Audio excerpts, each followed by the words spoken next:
Warriors come out to play.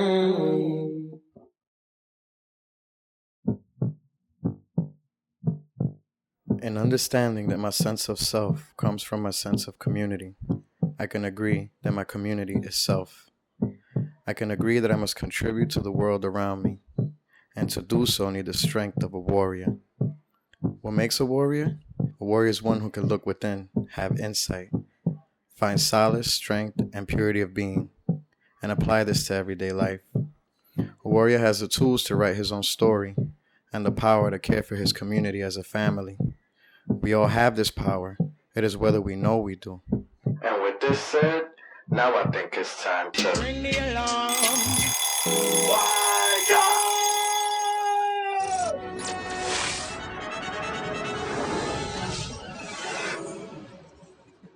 You have to let it all go, Mia. Fear, doubt, disbelief. Free your mind.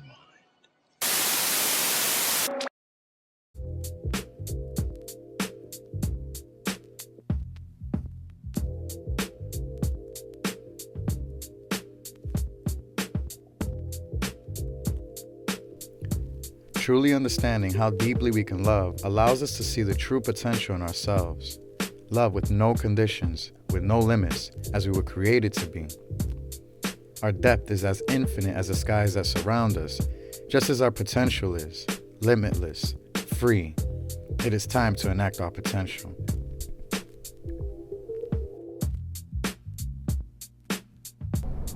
Peace, my beautiful people. Welcome to Guazabara Media, your source of socially conscious information. My name is Febo, founder and CEO of Guazabara Insights, LLC, an educational services provider aimed at raising social consciousness and uplifting our communities.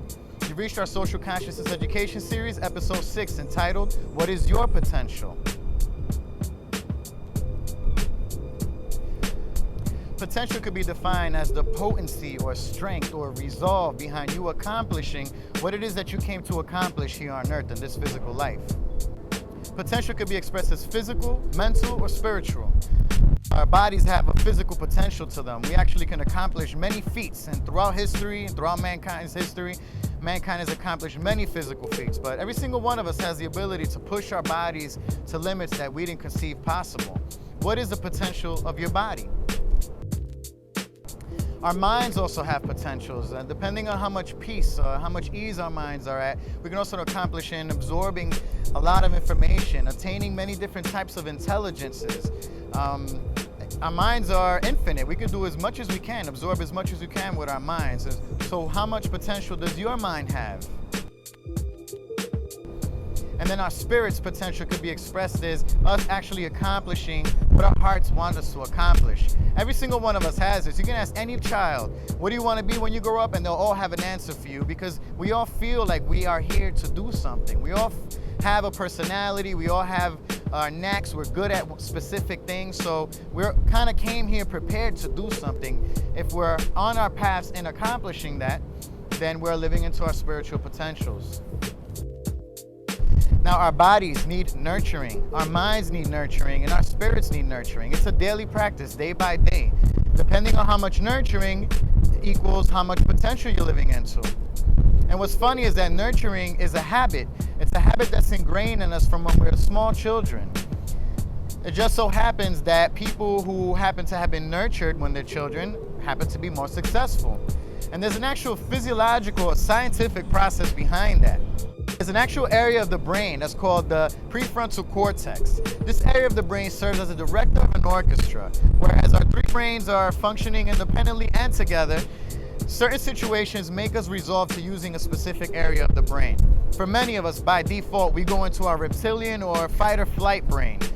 Coming from this area of the brain, we don't get to act the way that we want. We sort of act in response to things. We are reactive, we are not proactive. Being reactive doesn't allow you to live into your potential, because the outside world has control over your decisions, whereas when you're being proactive, you have control over your own decisions. You make the decisions you need to make in order to get what you want out of life. If we let ourselves be reactive and get taken away by other people, by things around us, then we don't have control over our lives. The prefrontal cortex, if developed correctly, allows us to use that director component, say shut down fight or flight and come into using our emotions or properly, or using our higher learning, higher understanding in order to come up with the best situation. The body responds strongly to touch. Here's an example of showing two people holding hands, and them holding hands, their heartbeats are synchronizing. There is a synchronization that occurs between people, whether that be a good or a bad thing. The perfect example of synchronization occurs when a mother is breastfeeding her child. When a mother's breastfeeding her child, there's literal direct heart-to-heart contact. And in this contact, or this connection, there is a direct synchronization between heartbeats. And this synchronization allows a perfect flow of information and energy to exchange between mother and child. Now, if the mother is nurturing and there's positive emotion and energy going into the child, it literally affects how the prefrontal cortex develops, as you can see in this picture. So again, if our brains develop correctly, then the thoughts that we're having and the control that we have over our brain allows us to emit or transmit that proper frequency when it comes to us living into our full potential, as well as a potential coming from the place of the heart, because your heart is your guide. Your heart tells you where you need to go. Both of these combined extend our frequencies outside of our body, almost as if we were a radio station broadcasting a signal. This is called the law of attraction. What you put out into the world is what you get back, cause and effect, whether it be actions or whether it be your thoughts and the energy that you're outputting. The more energy your body holds, the more nurturing, the proper development that you received as a child, all these different components come together, as well as your personality and your drive, to broadcast your signal. Now, what is your signal? It could be anything from something small as just living a normal life, no questions asked, or being out here to change the world. And we've seen many examples throughout history of people who have broadcasted their signal and impacted the entire planet. We all have this capability, and imagine if we all enacted this capability together as a community, every single one of us enacting or broadcasting the largest signal possible. Hopefully this signal being that of positivity, that of construction, that of uplifting the world around us. The moment we begin to walk in our path, it seems like sometimes when we do affirm what we want in our lives, a lot of things start to go wrong around us because we're developing a pattern. Walking on your path, sometimes it might be harder than just being complacent, because walking in your path tests you. It pushes your limits because you need to be prepared for what's going to happen on the other side of those decisions.